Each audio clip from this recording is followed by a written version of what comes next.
ભગવાન સૌથી પહેલા વસુદેવ દેવકીના હૃદયમાં આવ્યા અને વસુદેવજી ભગવાનને વંદન કરીને ટોપલામાં લઈને નીકળ્યા અને કહ્યું ને કે પ્રયાણ કરતા કરતા યમુનાના કિનારે આવ્યા છે અને શ્રી યમુનાજી આજે એટલા બધા આનંદમાં છે કે છે ને હા યમુના જબ ले लगी उछाले यमुना जब ले लगी उछाले सागर स्वयं नदी तक आया सागर स्वयं नदी तट आया। નિયમ એવો છે અમાસ અને પૂનમે નદીઓ દરિયાને મળવા જાય, સમુદ્રને મળવા જાય, પણ જ્યાં ભગવાનનું પ્રાગટ્ય થયું વૈષ્ણવો, જ્યારે ભગવાનનું પ્રાગટ્ય થયું સમુદ્રને અનેક નદીઓ શ્રી યમુનાજીને મળવા આવ્યા છે.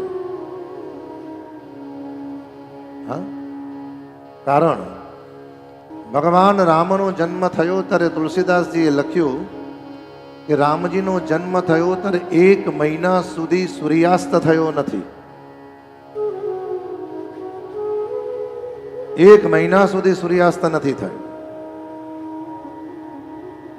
અને યમુનાજી એટલા બધા આનંદમાં છે, યમુનાજી એટલા બધા ઉછારા મારે છે કે છે ને જય જય મહારાણી યમુના, જય જય પટરાણી યમુના, जय जय महारानी यमुना, जय जय पटरानी यमुना। सूरज देवतानी દીકરી ભાઈને વાલી રે મેળડી, કઠડો આપ્યો સંગાત. जय जय महारानी यमुना, जय जय पटरानी यमुना। જય જય મહારાણી યમુના, જય જય પટરાણી યમુના. जय जय महारानी यमुना, जय जय पटरानी यमुना। યમુનાજી આજે આનંદમાં એના માટે છે કે યમુનાજી પહેલી વાર ભગવાનના સ્વરૂપ બાળ રૂપ, ભગવાનના દર્શન બાળ રૂપમાં કરે છે.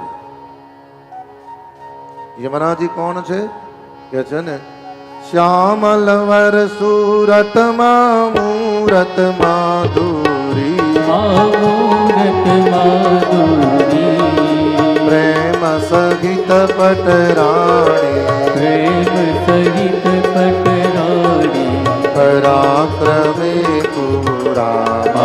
जय जय श्री यमुना, ધન્ય ધન્ય श्री यमुना, જય જય.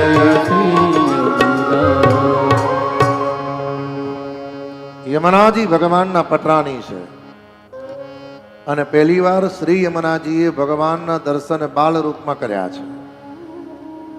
અને આમે તમે જુઓ કે મોટા દીકરાના લગ્ન કર્યા હોય ને, સમજાય છે ને, લગ્ન કરીને પુત્ર વધુને આયે 6 મહિના થયા અને પછી દિવાળી આવે એટલે ઘરની માતા દિવાળીની સાફ સફાઈ, કચરો કાઢવા માટે બધી તૈયારી કરે અને દિવાળીમાં સાફ કરતા કરતા જેની સાથે એ દીકરીના લગ્ન થયા છે ને એ દીકરાનો બાળપણનો ફોટો મળે. સમજાય છે? અને બાળપણનો ફોટો મળે એટલે ધીમે રહીને એની માળી કે અહીંયા આવતો જો તો જો આ નાનો હતો તાર કેવો લાગતો હતો. તરત પેલા ઘરની પુત્ર વધુ ને તરત કે ધીમે રહીને કે હું આવીને ત્યાં તો હવા હતા અને મારા આયા પછી એમ શ્રી યમુનાજીએ ભગવાનના દર્શન કર્યા. એવા સુંદર ઠાકોરજીના ચરણ સ્પર્શ કર્યા છે. કારણ યમુનાની ધીરે ધીરે વસુદેવજીના કંઠ સુધી આવ્યા. યમુનાજીએ તન શુદ્ધ કર્યું, મન શુદ્ધ કર્યું અને દ્રષ્ટિમાં ભક્તિ જ્યારે પ્રગટ થઈ